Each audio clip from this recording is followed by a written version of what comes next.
ഡാഡിക്സ് by Neethu. അപ്പം നമ്മുടെ lunch അവിടെ റെഡി ആയിട്ടുണ്ട്. നമുക്ക് പെട്ടെന്ന് തന്നെ വിളമ്പി അല്ലെങ്കിൽ നന്നായിട്ട് വിശക്കുണ്ട്. ആദ്യം തന്നെ നമ്മുടെ 50% തവിടുള്ള നല്ല കുത്തരി ചോറ്. ഞാൻ കുറച്ച് റൈസ് എടുത്തിട്ടുള്ളൂ. ദെൻ ചിക്കനല്ലേ, ഇത് ഭയങ്കര ഫ്രൈ ഒന്നുമല്ല, ഒരു എന്താ പറയുക, ഒരു കടുക് ഇടാനുള്ള അത്ര പോലും എണ്ണയില്ല. ആ എണ്ണയിൽ ജസ്റ്റ് ഇങ്ങനെ ആവിയിൽ വേവിച്ചെടുത്ത ചിക്കനാണ് കേട്ടോ. അപ്പം ചിക്കൻ ഉണ്ട്. ദെൻ കുറച്ച് സാലഡ് എടുത്ത് വെച്ചിട്ടുണ്ട്. പിന്നെ ഇന്നൊരു സ്പെഷ്യൽ ആയിട്ട് ഉണ്ട് കേട്ടോ. എന്താ പറയുക, ചക്ക. എന്താ അമ്മ പെട്ടെന്ന്, നല്ല ചൂടുണ്ട് ഇപ്പോൾ തന്നെ, അമ്മ പെട്ടെന്ന് ഉണ്ടായി തന്നതാണ്. ഇപ്പം പെട്ടെന്ന് ചെറിയൊരു മധുരമൊക്കെ ഉള്ളൊരു ചക്കയാണേ. അപ്പം അത് ലഞ്ചിന് നല്ല ടേസ്റ്റ് ആയിരിക്കും ഈ ചെറിയ മധുരത്തിൽ കഴിക്കാൻ. പിന്നെ നമ്മുടെ അവിയലുണ്ട്. കുറച്ച് അവിയലെടുത്തു. ഇനി നമ്മുടെ എവർ ഗ്രീൻ പുളിശ്ശേരി. കുറച്ച് പുളിശ്ശേരി വേണം. ഈ പുളിശ്ശേരിയും ചിക്കൻ ഫ്രൈഡേയും കോമ്പിനേഷൻ കിടലാണ്. ഇനി പ്രോട്ടീൻ കടല, കുറച്ച് കടല എടുത്തു. ഇനി ഇതാണ് എൻ്റെ കുഴഞ്ഞ കായപ്പേരി.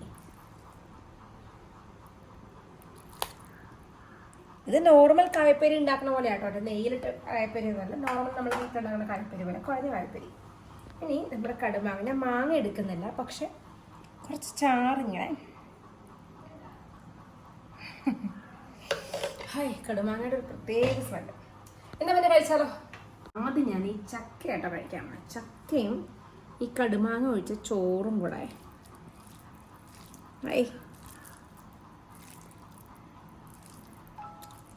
എൻ്റെ വായിൽ വെള്ളം വന്നത് കുഴച്ചിട്ട്.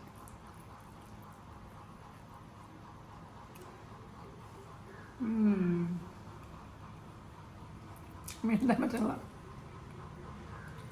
ഈ ചക്കയുടെ മാങ്ങയുടെ സീസണൊന്നും വേറെ തന്നെയാലേ. ഇത് ഞാൻ അങ്ങനെ സിമ്മാക്കിയിട്ട് ആവിയിൽ കയറി വെള്ളം ഒഴിച്ചിട്ടില്ല.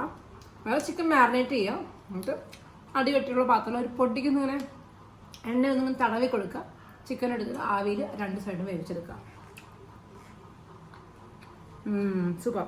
നമ്മുടെ കായപ്പേരിയും കുറച്ച് പുളിശ്ശേരിയൊക്കെ എടുത്തിട്ട് എല്ലാം കുറേശ്ശെ വയ്ക്കാം. ഇത്തിരി അവിയലും ഇത്തിരി കടലയും കുറച്ച് സാലഡും.